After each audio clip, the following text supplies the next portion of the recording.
Assalamualaikum warahmatullahi wabarakatuh.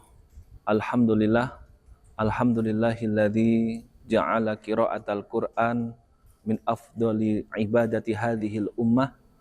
Wassalatu wassalamu ala sayyidina Muhammadin sallallahu alaihi wasallam sahibis syafa'ah wa ala alihi safinatin najah wa sahbihi bi aihim iqtadaina faninal hidayah.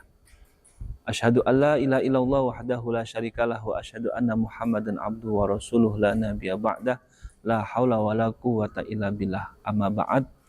Pemirsa dimanapun Anda berada, mudah-mudahan oleh Allah Subhanahu wa Ta'ala kita senantiasa di dalam lindungannya, kita senantiasa mendapatkan daripada limpahan rahmat Allah Subhanahu wa Ta'ala, kita ditunjukkan jalan menuju kepada Allah Subhanahu wa Ta'ala, diberikan keselamatan di dunia maupun di akhirat. Amin ya rabbal alamin.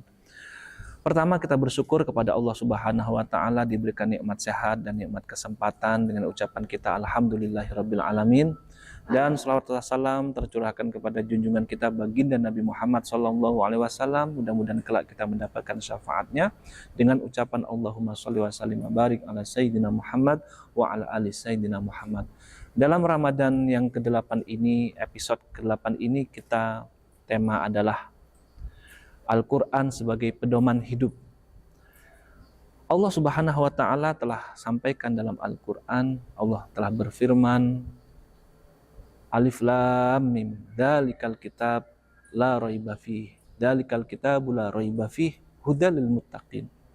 Allah berfirman bahwa Dzalikal kitab, Al-Quran adalah la raiba fihi, tidak ada keraguan di dalamnya, hudal lil muttaqin, adalah sebagai petunjuk bagi orang-orang yang bertakwa. Al-Quran dikatakan sebagai Dzalikal kitab la raiba fih hudan lil muttaqin.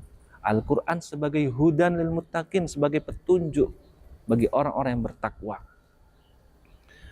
Dan dalam ayat lain Allah katakan, Syahrul Ramadan alladzi unzila fihil Qur'an hudal linnas wa bayyinat lil muttaqin wa bayyinat minal huda wal furqan.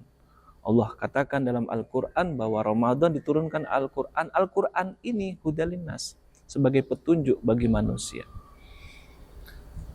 Kemudian dalam hadis Rasulullah SAW menyampaikan, Iqra'ul Quran fa innahu ya'ti yaumal qiyamah syafi'an li ashabi. Rasulullah menyarankan, bacalah Al-Quran, karena Al-Quran itu akan menjadi penolong sebagai syafi'an kepada mereka-mereka yang senantiasa berdekatan dengan Al-Quran, yang membaca Al-Quran, maka Al-Quran nanti akan datang kepada mereka sebagai penolong. Fa innahu ya'ti yaumal qiyamah syafi'an li ashabi. Rasulullah SAW juga menyampaikan bahwa ibadah yang utama umat ini adalah membaca Al-Quran.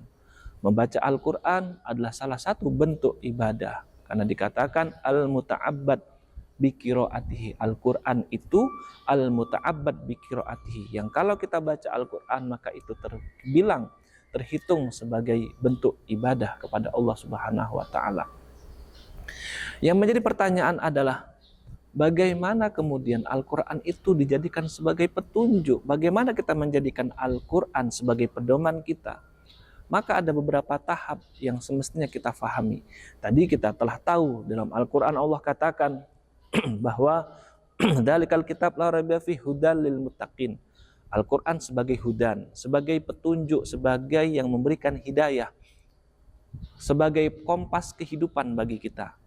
Allah juga katakan tadi bahwa Al-Quran ini diturunkan hudal linnas, sebagai petunjuk bagi manusia, sebagai kompas kehidupannya, biar dia tidak salah arah.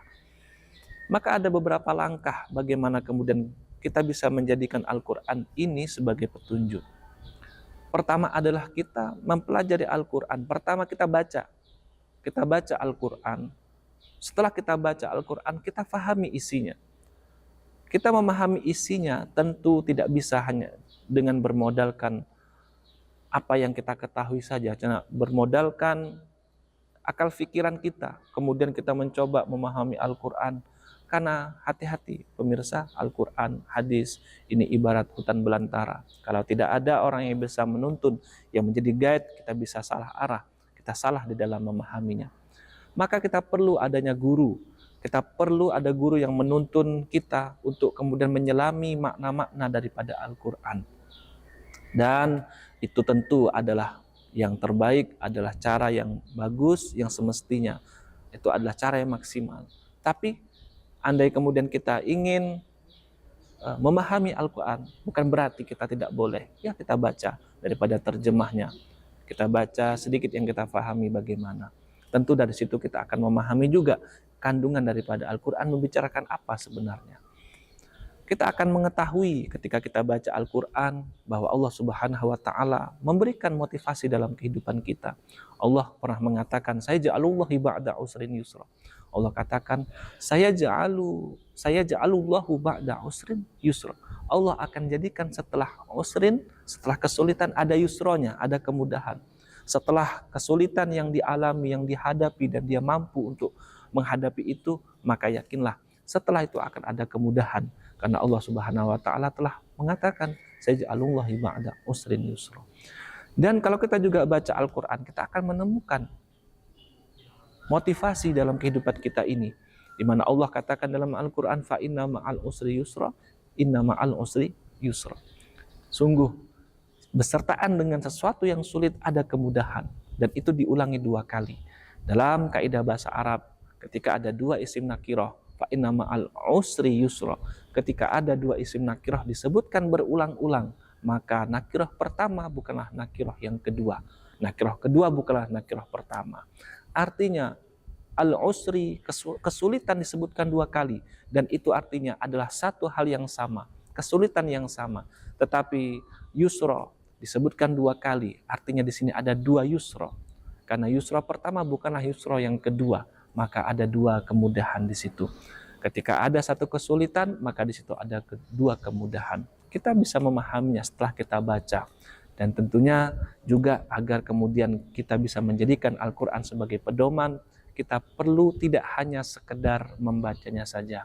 Kita perlu untuk mengkaji Al-Quran. Kita perlu untuk memahami lebih dalam lagi tentang isi daripada Al-Quran. Tentu dengan tuntutan kita belajar sungguh-sungguh dengan didampingi oleh seorang guru yang bisa mengarahkan kepada kita.